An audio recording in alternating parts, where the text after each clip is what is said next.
Hello, in this video, we will go over various questions that are asked on tokens in Python language. The questions typically are around either identifying which token it is or whether it is a valid token or not. A token is actually the smallest unit of a program. Like English language has noun, verbs, adjectives, etc. Python has 5 different types of tokens: keywords, identifiers, literals, operators, and punctuators. Do not confuse them with Python data types like integers, strings, list, etc., which we will cover in a separate video. If the question is on which token it is, your answer has to be one of these. Let's go through each of them. First is keywords. They are reserved words which has special meaning to the compiler or interpreter, so it cannot be used as identifiers. Python language has these as reserved keywords.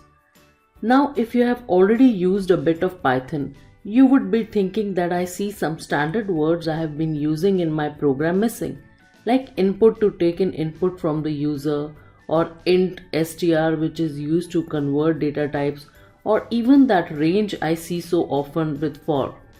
None of them are reserved words. They are function names and you can very well override them and use them as variable names. So this is the moment to take one good look at these keywords so that you are able to identify them correctly if any of them are asked in any question. Next are Python identifiers, which is a name we give to any variable, function, class, object, etc. The rule for identifier name is as following. First is that it cannot be a keyword. It is case sensitive. It can be any combination of letter, digits or underscore, but first character must be a letter or an underscore. It cannot contain space or any other special characters like dollar, hash, etc.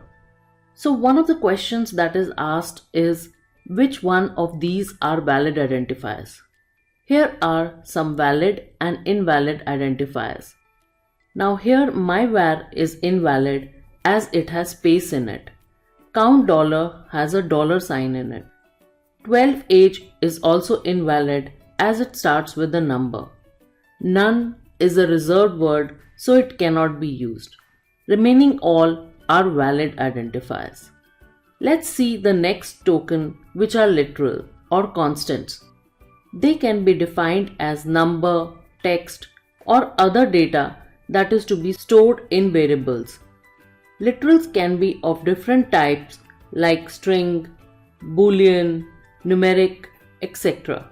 Let's look at each of them with an example.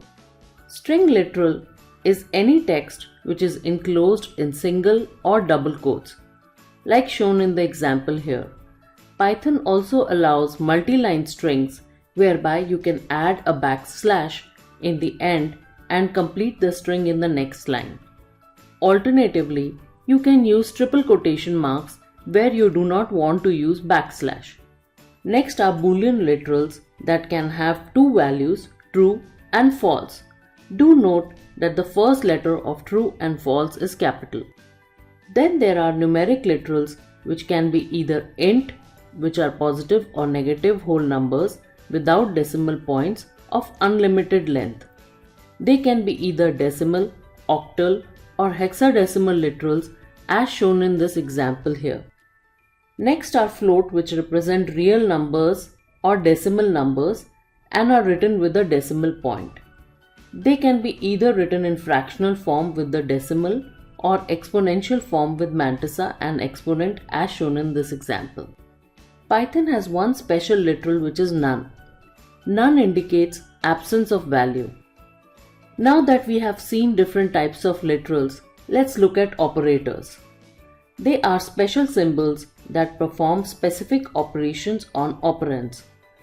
Operators fall into 7 different categories: assignment, arithmetic, relational, logical, bitwise, membership, and identity. It would be a good idea to take a look at what are the different operators that are available in Python. Now that you have seen all tokens, let's attempt a question on identifying the type of token. First is in. It is a reserved word in Python. Next is for. You thought it is a reserved word too? Look carefully. F is in capital, so it is actually a variable. Next, true is not a boolean literal. It is a variable as it is in capital. Switch is in quotes, so it is a string literal. In the next video, we will see what all questions are asked on the Python operators.